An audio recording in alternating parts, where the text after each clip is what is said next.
Roast press நேயர்களுக்கு அன்பு வணக்கங்கள். இது டுடேஸ் 360. இன்னைக்கு என்ன நடந்துச்சுன்னு சொல்லிட்டு பாக்குறதுக்கு முன்னாடி தயவு செய்து லைக், ஷேர், சப்ஸ்கிரைப் பண்ணுங்க. வாங்க நிகழ்ச்சிக்குள்ள போலாம்.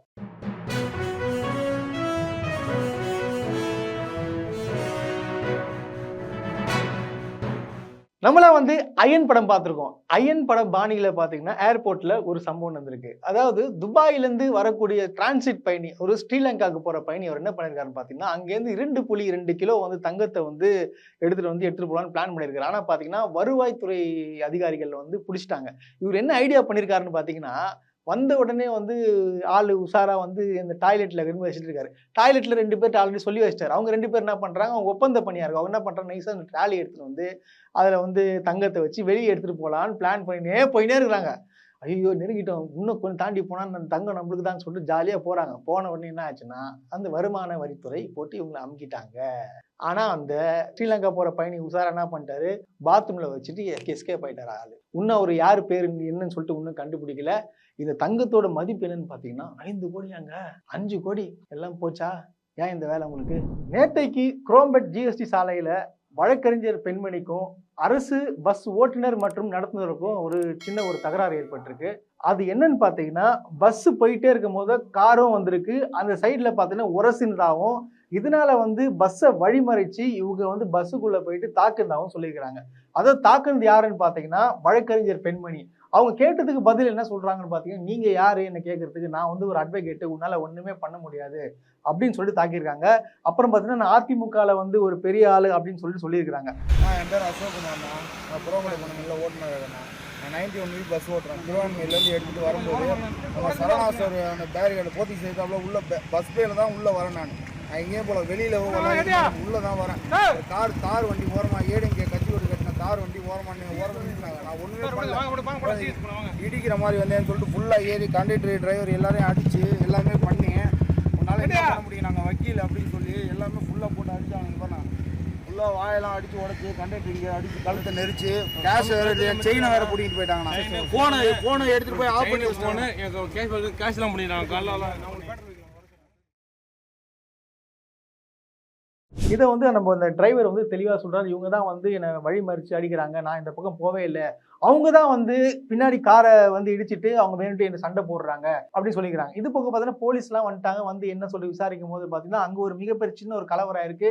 இதனால யார் பாதிக்கப்படுதுன்னு பார்த்தா பொதுமக்கள் தான் பாதிக்கப்பட்டிருக்காங்க. நான் ஒரே ஒரு விஷயத்த நான் கேள்வி கேட்க விரும்புறேன். வழக்கறிஞர் தொழில்ன்றது என்னங்க? அது ஒரு புனிதமான தொழில். அது நீங்க இப்போ போய் நான் தான் அட்வொகேட், எங்களால ஒண்ணுமே பண்ண முடியாது அப்படின்னு சொல்லிட்டு அதாவது அரசு பணியாளரை நீங்க மிரட்டி அடிச்சிருக்கீங்கன்னா அவரு செல்போனை வர பிடிங்கிருக்கீங்க. இதெல்லாம் தப்பு இல்லையா?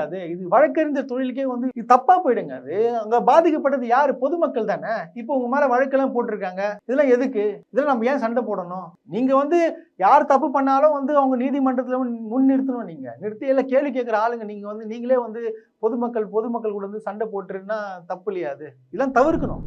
நேத்தைக்கு தூத்துக்குடியை சார்ந்த மக்கள் ஒரு சிறப்பான சம்பவம் பண்ணிடுறாங்க. அது என்னன்னு பாத்தீங்கன்னா, மண் எடுக்கிற விஷயத்துல தலையிட்டு உடனடியாக அவனுக்கு தண்டனை வாங்கி கொடுத்துருக்காங்க. அது என்னன்னு பாத்தீங்கன்னா, தூத்துக்குடி மாவட்டம், அதாவது இந்த எட்டயபுரம் என்ற ஏரியால பாத்தீங்கன்னா வண்டல் மண் எடுக்கிறேன்னு சொல்லிட்டு அவங்க சரல் மண் எடுத்திருக்காங்க. இது ரொம்ப பெரிய தப்பு. அதாவது வண்டல் மண் எடுக்கிறேன்னு சொல்லிட்டு காசை கொடுத்துட்டு நைஸா அவங்க என்ன பண்றது, சரல் மண்ணை எடுத்துட்டு போயிடுது. இது இதை பார்த்துட்டு பொதுமக்கள் அவர் தட்டி கேட்டது மட்டும் இல்லாம அவங்கள உடனடியாக விஓட்ட கம்ப்ளைண்ட் கொடுத்து விஓ காவல்துறையில கம்ப்ளைண்ட் கொடுத்து நடவடிக்கை எடுத்திருக்காங்க.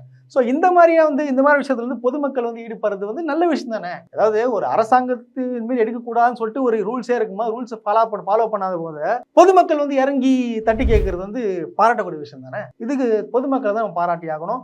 பட் ஆனா இந்த மாதிரி வேலைகள்லாம் எதுக்கு ஈடுபடணும்ன்றது நாங்கள் கேட்டுக்கிறோம். தமிழ்நாட்டு முதலமைச்சர் மு.க. ஸ்டாலின் அவர்கள் அமெரிக்கா பயணம் சென்றிருக்காருன்னு சொல்லிட்டு எல்லாருக்கும் தெரியும். அதாவது முதலீடுக்காக அங்க போயிட்டு பாத்தீங்கன்னா ஃபோர்டு கம்பெனி 2022ஆம் ஆண்டே மூடிட்டாங்க. ஸோ இதை திருப்பி திறக்கிறதுக்காகவும் பாத்தீங்கன்னா அது புதுசா, அதாவது எலக்ட்ரிக் கார்லாம் வருது இல்லையா, அவங்க பண்றதாகவும் தகவல் வந்திருக்கு. இது பாத்தீங்கன்னா 30 ஆண்டுகள் வரை ஒரு கான்ட்ராக்ட் போட போறதாகவும் சொல்லிக்கிறாங்க. ஸோ இப்படி ஒரு விஷயம் நடந்துச்சுன்னா நம்ம தமிழ்நாட்டில் இருக்கிற இளைஞர்கள் நிறைய பேருக்கான வேலை வாய்ப்பு அதிகமாக கிடைக்க போகுதுன்னு சொல்லாங்க. ஏன்னா ஃபோர்டுன்றது ஒரு மிகப்பெரிய நிறுவனம். அது நம்ம தமிழ்நாட்டுக்கு வந்துச்சுன்னா இது சந்தோஷமான விஷயம் தானே. இது வருஷம் ஒரு பிரச்சனையை கிளம்புங்க. அது என்ன பிரச்சனைன்னு பாத்தீங்கன்னா, விநாயகர் சதுர்த்திக்கு ஏங்க அவங்க வார்த்தை சொல்ல மாட்டாங்க? ஏன் முதலமைச்சர் வாழ்த்து சொல்ல மாட்டாரா? ஏன் வந்து தீபாவளிக்கு வாழ்த்து சொல்ல மாட்டீங்க அப்படின்னு சொல்லிட்டு ஒரு ஒரு ஒரு டீம் ஒன்று இருக்குது. டீமா கட்சியா என்ன சொல்லலாம், சரி எப்படி வேணா சொல்லிக்கலாம், அது ஒரே கட்சி தான் பிஜேபி. அவங்க யாருன்னா ஒருத்தர் வந்து பொங்குவாங்க. இந்த வாட்டி யார் பொங்குகிறான்னு பார்த்தீங்கன்னா நம்ம எல் முருகன். அவர் என்ன சொல்லியிருக்காருன்னா, இவங்க எப்படி நடுநிலையாக இருக்க முடியும், விநாயகர் சதுர்த்திக்கே வந்து வாழ்த்து சொல்ல மாட்டாங்க, இவங்க எப்படி நடுநிலையாக இருக்க முடியும்னு சொல்லிட்டு கேட்டுக்கிறாங்க. இப்போ முன்னாடிலாம் பார்த்தீங்கன்னா திமுக கேட்டுதாங்க, இப்போ விஜயும் கேட்க ஆரம்பிச்சிட்டாங்க.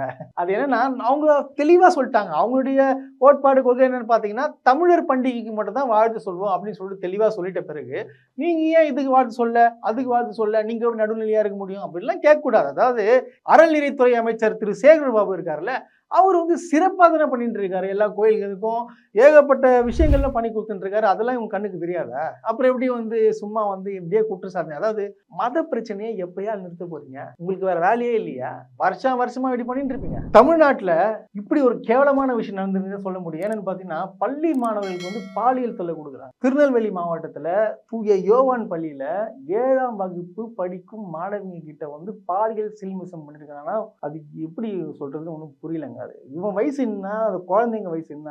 அதாவது ராபர்ட் என்றவர் பாத்தீங்கன்னா வந்து தற்காலிக பணியாளர், அவர் வந்து வேலையை விட்டு தூக்கியாச்சு. நெல்சன் என்றவர் பாத்தீங்கன்னா அங்க இருக்கிற கவர்மெண்ட் ஆசிரியர், அவரை வந்து சஸ்பெண்ட் பண்ணி வச்சிருக்காங்க. அது ஏன் அவரை டிஸ்மிஸ் பண்ணிட்டு இவர் சஸ்பெண்ட் பண்ணணும்னு சொல்லிட்டு எனக்கு தெரியல. ஒரு போலீஸார் விசாரணை பண்றீங்களா, அதெல்லாம் நமக்கு தேவையில்லாத கதை. இவங்க 2 பேர் கண்டிப்பா வந்து பண்ணியிருந்தாங்கன்னா, ப்ரூவ் ஆயிடுச்சுன்னா அவங்களுக்கு வந்து தக்க நடவடிக்கை எடுக்கணும். அவங்க சும்மாவே விடக்கூடாது. இந்த மாதிரி ஆளுங்களை விடவே கூடாது. தொடர்ந்து இந்த மாதிரி சம்பவங்கள் நடந்துட்டு இருக்கு. இதை வந்து கடுமையான நடவடிக்கை எடுக்கணும்னு சொல்லிட்டு நாங்கள் தாழ்மையுடன் கேட்டுக்கொள்கிறோம்.